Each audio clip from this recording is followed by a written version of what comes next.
अस्सलामुअलैकुम वरहमतुल्लाहि वबरकातुहू। कैसे हैं आप सब? अल्लाह पाक आप सबको खुश आबाद रखे, ठंडी मीठी मज़ेदार खुशियाँ नसीब करे। अल्हम्दुलिल्लाह हम भी बिल्कुल ठीक हैं। And welcome back to another vlog. अच्छा जी, थंबनेल से तो आप लोगों को मालूम हो ही चुका है कि आज मैं अपने किचन में ना शीट्स की चेंजिंग करने लगी हूँ। वैसे मेरा इरादा कुछ और डीआईवाईज़ करने का भी था, लेकिन फ़िलहाल जो है कुछ तबीयत जो है ना इस बात की इजाज़त नहीं दे रही थी। तो अभी भी ये जो मैंने इतना काम किया ना, इसके बाद मुझे इतनी थकावट हो गई थी। तो बस ना असल में मैं जब ज़्यादा थक जाती हूँ तो मेरे पाँव के तलवे इतने दर्द करने लग जाते हैं ज़्यादा खड़े होने की वजह से। तो इसीलिए जो है ना एक दिन में पॉसिबल नहीं होता मुझसे सारा काम करना। तो अभी भी ना मैंने हाफ़ काम एक दिन किया है रात में और हाफ़ काम मैंने नेक्स्ट डे किया है। तो अभी ना ये शीट्स मैंने अम्मी से मंगवाई थी और डीआईवाई करने का इरादा मैंने तर्क कर दिया।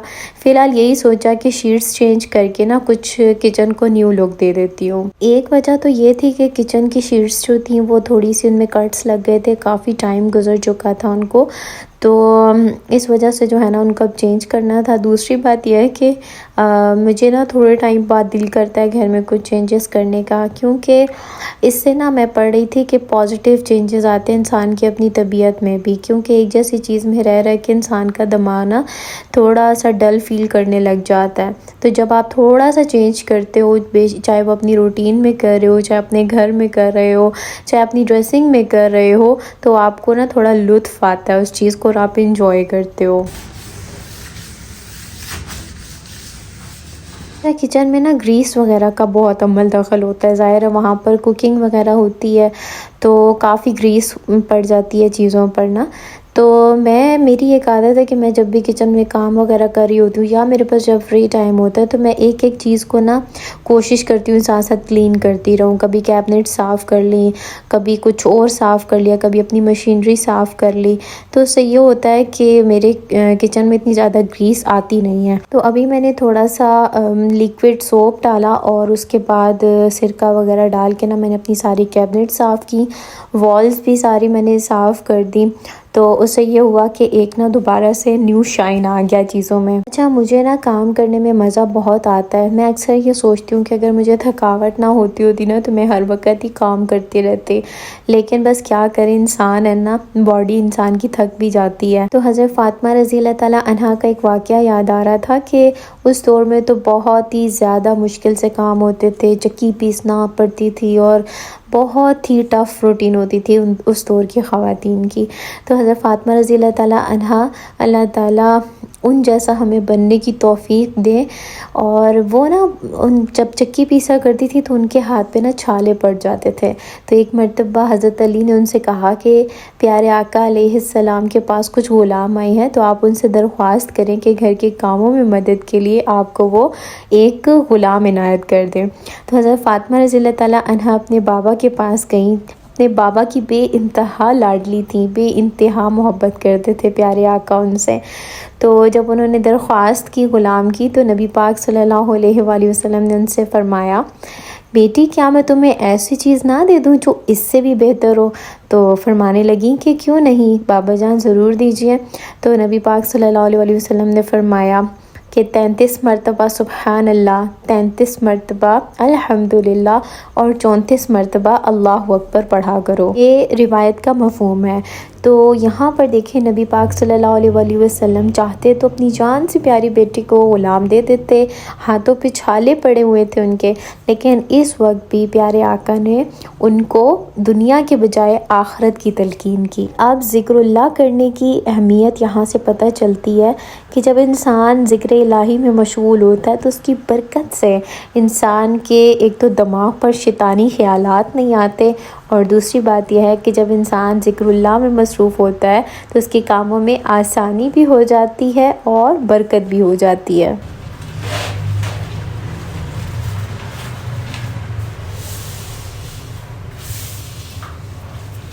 अच्छा, ये शीट्स ना मैंने अम्मी से मंगवाई थी। अम्मी के घर के पास एक बाज़ार है, वहाँ से ना अच्छी शीट्स मिल जाती हैं।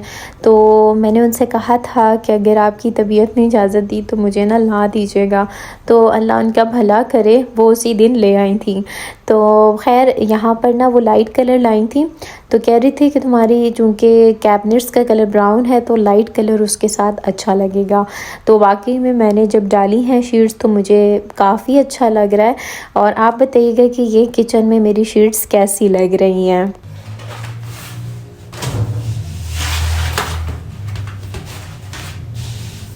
अच्छा, मेरा इरादा था कि मैं इस डिवाइडर पर भी ना शीट्स सारी डालूँगी, लेकिन अनफॉर्चुनेटली यहाँ पर मेरी शीट जो है वो कम पड़ गई थी। ओवन वाले रैक में तो ख़ैर मैंने डाली नहीं, लेकिन जो लास्ट वाला रैक था उसमें भी नहीं आई, तो ख़ैर मैंने उसमें पुरानी वाली डाल दी थी ब्राउन शीट, क्योंकि उसमें वैसे भी मैंने अपनी आटे वाली मशीन रखी हुई थी, तो मैंने कहा इसमें इतनी नहीं पड़ती नज़र, तो ऊपर वाले रैक्स पे ना मैंने ये वाली शीट डाल दी थी। अच्छा, पिछले व्लॉग में मैंने आपको दिखाया था कि हम नंद से मिलने गए थे, उम्रा पर जा रही हैं, तो आप सब ने बहुत अच्छी दुआएं भी दी थी। अल्लाह पाक बस सबको उम्रा जो है वो नसीब करे, अपने घर की हाज़िरी हर साल नसीब करे, आमीन। इससे बढ़कर तो एक मोमिन की कोई ख्वाहिश हो ही नहीं सकती। तो खैर वो लोग माशाल्लाह से उम्रा पर रवाना हो चुके थे और माशाल्लाह उनकी उम्रे की अदायगी भी हो गई है। मैंने पोस्ट शेयर की थी जिसमें बच्चों की तस्वीरें भी थीं। अच्छा, आप लोगों में से जो लोग रेगुलर मुझे कमेंट्स करते हैं ना, उनमें से अक्सर के तो मुझे नाम भी याद हो गए हैं और मुझे पता चल जाता है कि ये मेरी यूट्यूब फैमिली है और आप लोगों से ना एक अपनायत सी महसूस होती है और आप लोगों के कमेंट का इंतज़ार भी रहता है कि भाई आप लोगों ने व्लॉग देखा, कैसी फीलिंग्स रही। तो एक कोई रिमशा है, वो अक्सर मुझे कमेंट करती रहती हैं, स्कूल गोइंग हैं, तो अक्सर मुझे बताती हैं कि मैं स्कूल में भी आपके व्लॉग का वेट करती रहती हूँ। तो मुझे इतनी एक अपनायत सी महसूस होती है, इसीलिए आप लोगों से कहती हूँ कमेंट करते रहा करें, ताकि मुझे पता चले कि मेरी यूट्यूब फैमिली में कौन कौन शामिल है।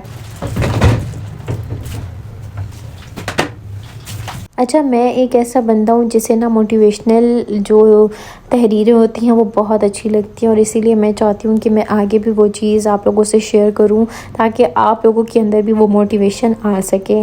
तो आज मैं आपको दो मेंढक की एक स्टोरी सुनाऊँगी। एक मर्तबा ना मेंढक का एक ग्रोह था, वो कहीं सफ़र कर रहा था, कहीं जा रहा था। तो दो मेंढक अचानक ही बेदहानी में एक गड्ढे में जा गिरे। अब जो बाहर मेंढक रह गए, जो बाकी उनके साथी थे, जिन्हें तमाशबीन भी इंसान कह सकता है, तो वो उन्होंने जब देखा कि ये तो बहुत गहरा गड्ढा है और अब तो ये मेंढक इससे नहीं निकल सकेंगे, तो उन्होंने ऊपर से ना उनको आवाज़ें लगाना शुरू कर दी। हाय अफसोस, तुम तो बहुत ही गहरे गड्ढे में जा गिरे, अब तो तुम इससे सारी ज़िंदगी नहीं निकल सकते। बेकार की कोशिशें करके अपने आप को हलकान मत करो, बस खामोशी से बैठ जाओ और अपनी मौत का इंतज़ार करो। एक मेंढक ने जब ये बात सुनी तो बहुत ही दिल बर्दाश्त हो गया। टूटे हुए दिल के साथ चंद कोशिशें की, लेकिन वो बाहर नहीं निकल सका।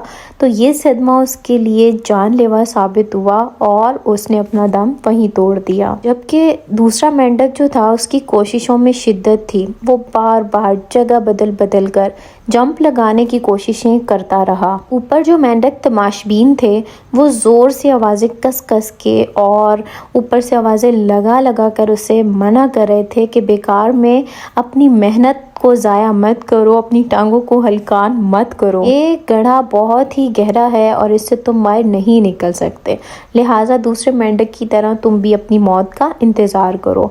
लेकिन उस मेंढक ने एक भी ना सुनी और जंप लगाने की कोशिशें करता रहा और बिल आखिर वो उस गड्ढे से निकलने में कामयाब हो गया। सारे मेंढक इर्द गिर्द जमा हो गए उसके और हैरान परेशान होकर उससे पूछने लगे कि आखिर तुमने क्या किया, तुम कैसे इस गड्ढे से बाहर निकल आए।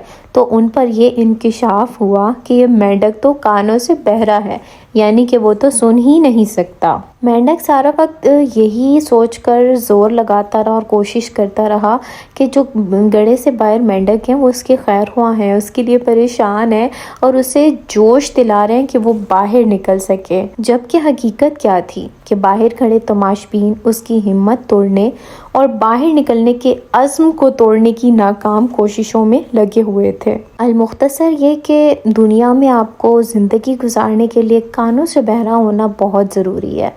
ये जो दुनिया है ये कभी भी आपको आगे बढ़ता हुआ नहीं देख सकती।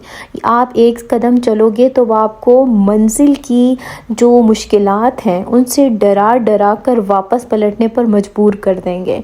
तो आप अपने कानों को हो सके तो बहरा करने की कोशिश करें और अपनी मंजिल की तरफ सच्चे दिल और ईमान के साथ अल्लाह पर तवक्कुल करते हुए बढ़ते रहें।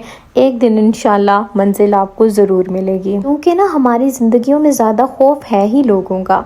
जिसकी औलाद नहीं हो रही वो लोगों की वजह से, ससुराल के प्रेशर की वजह से औलाद करने की कोशिश करेगा। बच्चों की शादियां करनी है तो ख़ानदान ऊंचा रखना है, वरना लोग क्या कहेंगे, इतने कम निचले ख़ानदान में, गरीब लोगों में इसने शादी कर दी अपने बच्चों की। शादी आ रही है ख़ानदान में तो कपड़े तो महंगे ही पहनने, वरना लोग क्या कहेंगे कि इसके पास पैसे नहीं है कि वो अच्छे कपड़े खरीद सके। बच्चों को पढ़ाना है तो ब्रांडेड स्कूलों में ही पढ़ाना है, वरना लोग क्या कहेंगे इतने सस्ते से स्कूल में बच्चों को पढ़ाया है। यानी कि हमारी ज़िंदगियों में हमारी अपनी ख्वाहिश तो कहीं दब कर ही रह गई है। हमारा हर अमल मुनहसर है लोगों की ख्वाहिश पर कि लोग क्या कहेंगे। तो अपनी ज़िंदगी से ये चीज़ निकालें, लोग हमेशा आपको नीचे ही गिराएंगे। आप अपने दिल की सुने, आपका दिल आपसे क्या कहता है कि आप क्या करें, अपनी ख्वाहिश के मुताबिक ज़िंदगी गुजारें, तभी तो ज़िंदगी जीने का मज़ा भी आएगा। अच्छा जी, साथ साथ मेरा सारा किचन जो है वो साफ़ सुथरा हो गया है। और पहले तो मैंने जो मेरी दालें शालें होती थी वो मैंने फ्रिज में रखी हुई थी, क्योंकि सावन था और आपको पता है बीच में घुन लग जाता है, तो इस वजह से ना मैंने वो फ्रिज में रखी हुई थी। लेकिन अब मौसम चूँकि ठीक हो गया है तो मैंने दालें सारी उनके रैक में डाली हैं। मुझे ये ना बड़ा पसंद था कि दालें ना उनके रैक में हों, जब दिल करे बंदा अपनी मर्ज़ी की निकाल ले। तो मैंने खैर सारी दालें शालें डाल दी, अपना सारा किचन नीट एंड क्लीन कर दिया और अब दिल को बड़ी खुशी हो रही थी। अच्छा, आपने चूल्हे पर देखा होगा कि एक बर्तन पड़ा हुआ है, तो उसको इग्नोर कीजिएगा क्योंकि उस टाइम पे मैं ना नान के लिए स्टीम बना रही थी, तो इस वजह से, क्योंकि आपको पता है साथ साथ घर के भी सारे काम चल रहे होते हैं। तो खैर अल्हम्दुलिल्लाह अब एक काम तो मेरा हो गया, किचन डन हो गया। तो अब रात का हम खाना खा रहे थे। अच्छा, मुझे ना दालें भी बहुत पसंद है, स्पेशली एक तो मलका मसूर जो होती है वो, और दूसरी साबत मसूर, और इनके साथ बॉयल राइस और सैलड में प्याज मुझे बहुत ही अच्छी लगती है। तो आज ना मैंने मसूर की दाल बनाई हुई थी, सही रनी सी रखी थी क्योंकि ना साथ में चावल थे बॉयल, तो उसके साथ पे ना थोड़ी पतली दाल जो है वो अच्छी लगती है। तो मुझे ना बहुत पसंद है ये, तो आज मैंने ना खाने में ये बनाई थी। तो आई होप आपने मेरी वीडियो को पसंद किया होगा। तो लाइक नहीं किया होगा अभी तक तो लाइक लाजमी किया करें, प्यारा से कमेंट भी किया करें और दुआओं में याद रखिएगा। अल्लाह हाफिज़।